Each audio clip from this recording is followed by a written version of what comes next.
Hey guys, cari HP turun harga di awal tahun. Sini, aku kasih rekomendasi yang mungkin cocok buat kamu. Tapi sebelumnya, selamat tahun baru 2024. Semoga di tahun ini kita bisa menjadi pribadi yang lebih baik daripada tahun sebelumnya. Oke, di video kali ini saya akan ngasih beberapa rekomendasi smartphone yang menarik banget karena saya lihat harganya tuh turun bahkan lebih dari 50%. Menarik banget kan?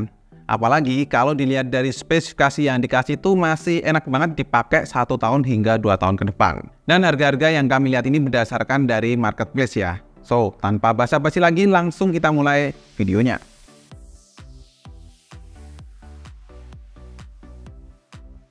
Oke, pertama saya ada Realme 9 Pro Plus. Ya, smartphone yang ketika perilisannya ini dijual dengan harga 5 jutaan, sekarang sudah bisa kamu dapatkan dengan harga 3 juta. Menggunakan sensor kamera Sony IMX766 yang memang terbukti cakep untuk hasil fotonya. Bahkan kalau mau di-compare sama smartphone keluaran tahun ini pun masih bisa banget. Performanya juga masih oke dengan Dimensity 920. Tentunya kalau mau dipakai untuk main game pun masih bisa diandalkan. Dari sisi layar juga mantep loh, Super AMOLED 6,4 inch Full HD Plus yang bikin matamu dimanjakan banget. Kalau menurut saya sih ini jadi deal breaker banget buat tahun ini. Gimana kalau menurut kalian? Kedua, aku ada Oppo Reno 7Z 5G. Nah, smartphone ini sudah turun 50% lebih dari harga ketika perilisannya kemarin. Untuk tahun 2024 menurut saya Snapdragon 695 juga masih oke. SoC 5G yang menurut saya performanya tuh bagus tapi juga minim konsumsi daya. Dengan harga sekarang mulai dari 2,3 juta untuk varian 8/128 GB di webnya Eraspace. Menurut saya dari segi RAM dan ROM yang dikasih pun juga sudah cukup memenuhi kebutuhan. Kalau mau multitasking masih bisa banget. Storage-nya juga masih bisa ditambah memori eksternal. Dari segi layar 6,43 inch Full HD Plus AMOLED, di mana kualitasnya vivid dan tajam. Untuk penggunaan di luar ruangan pun juga masih oke karena brightness-nya di 600 nits. Sudah didukung oleh NFC dan pengisian cepat SuperVOOC 33 Watt.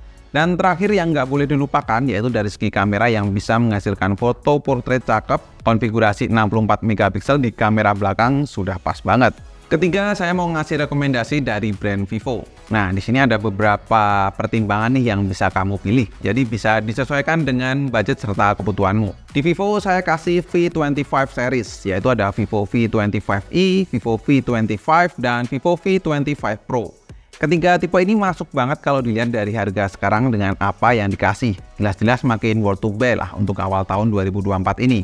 Apalagi ya dari segi performa ketiga smartphone ini tuh masih oke banget. Rilis di akhir tahun 2022, Vivo V25e menggunakan Helio G99 varian 8128 GB bisa kamu dapatkan dengan harga kisaran 2,3 juta.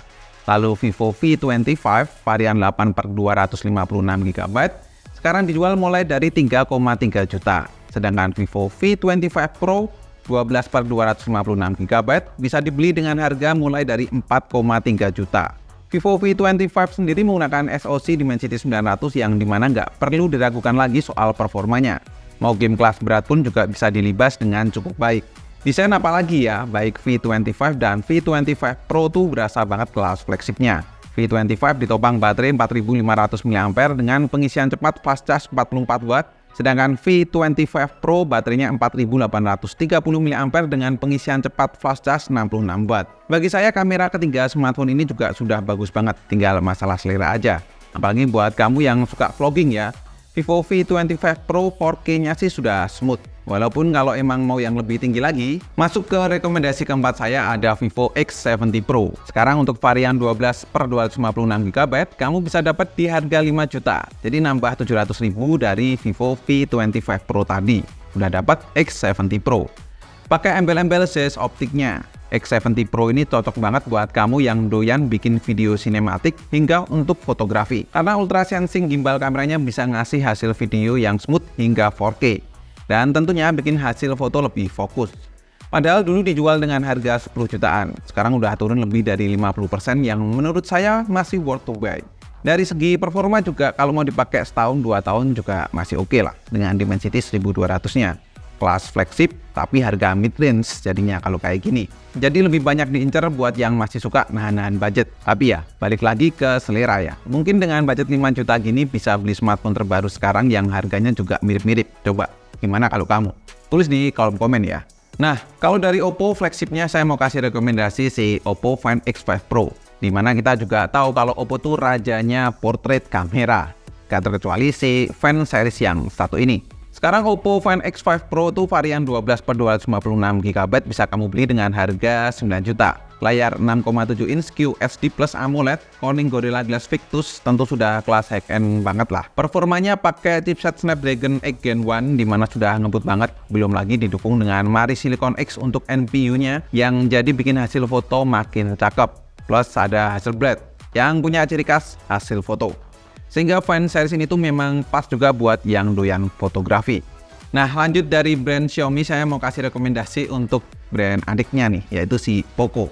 Ada dua varian yang akan saya kasih rekomendasi kali ini. Untuk kelas entry, saya mau masukin si Poco M5 yang udah turun 700.000 dari harga perilisannya. Dimana sekarang untuk varian 4/128GB bisa kamu beli dengan harga 1,6 juta. Pakai MediaTek Helio G99 yang powerful untuk gaming.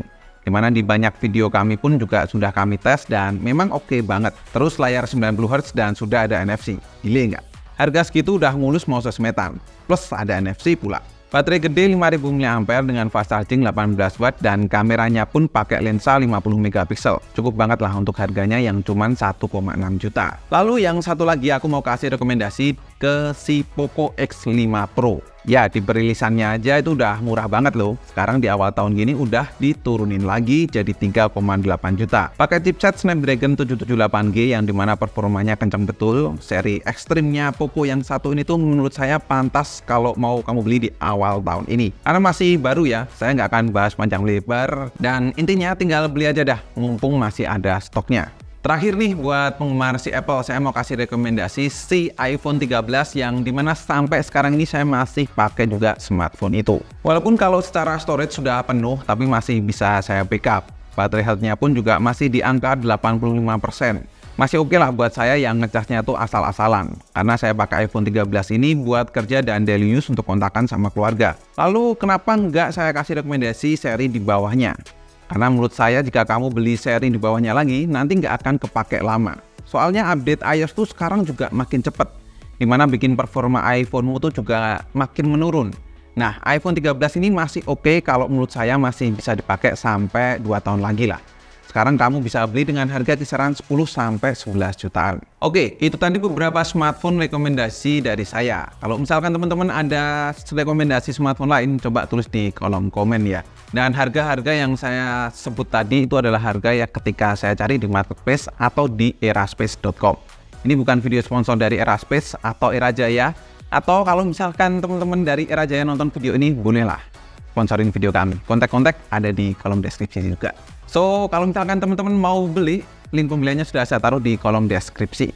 Dan cukup sekian untuk video kali ini. Terima kasih banyak yang udah nonton sampai akhir. Koko undur diri dan kita ketemu lagi di video selanjutnya. Bye-bye.